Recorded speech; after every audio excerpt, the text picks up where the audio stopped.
closer, you devil on my shoulder. Whisper in my ear exactly what I wanna hear, as I walk away a little bit further from the lines that have been blurred, from all of the morals that I have murdered. I keep fighting me, my biggest enemy. This riot within me can't be silenced, and I feel like I'm Pilate, deciding between letting go of Barabbas, my bad habits, or letting the blameless man walk free. I feel like I'm on autopilot, free flying, letting my feelings guide me, but this compass will only lead me to be held down by gravity. As I fly higher, it's getting harder to breathe. It's just so hard being the passenger and letting you be the pilot.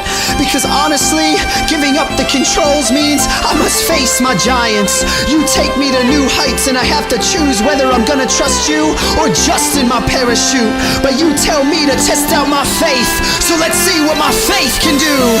I walk the line, but this line is a tightrope wrapped tightly around my throat. Cause these lines eventually choke me as I walk above the ravine and deny the voice below that is echoing off the mountains in my mind. It is the angel on the other shoulder, sitting on the other side, beckoning me to take the blindfolds off, because this drop will be the death of me.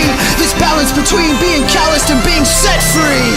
I need to break these chains off of me. I need to shake these names and label me failure, loser, inadequate, quitter, and realize that even when I lose, I am a winner.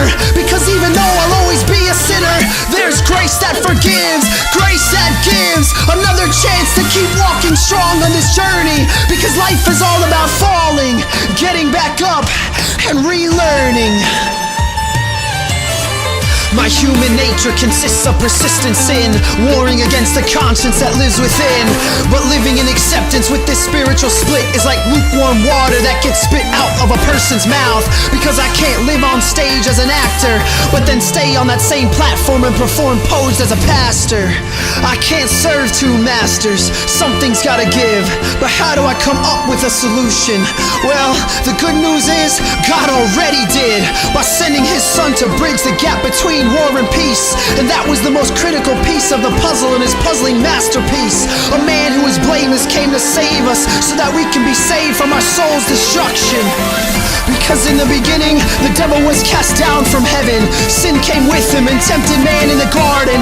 And now the human race had fallen and lived in darkness. So God came up with a plan to pardon even the most hardened hearts, to save all mankind and rewrite the rules through sending the final sacrifice in the form of his son to come shed his blood and then rise from the grave in just 3 days.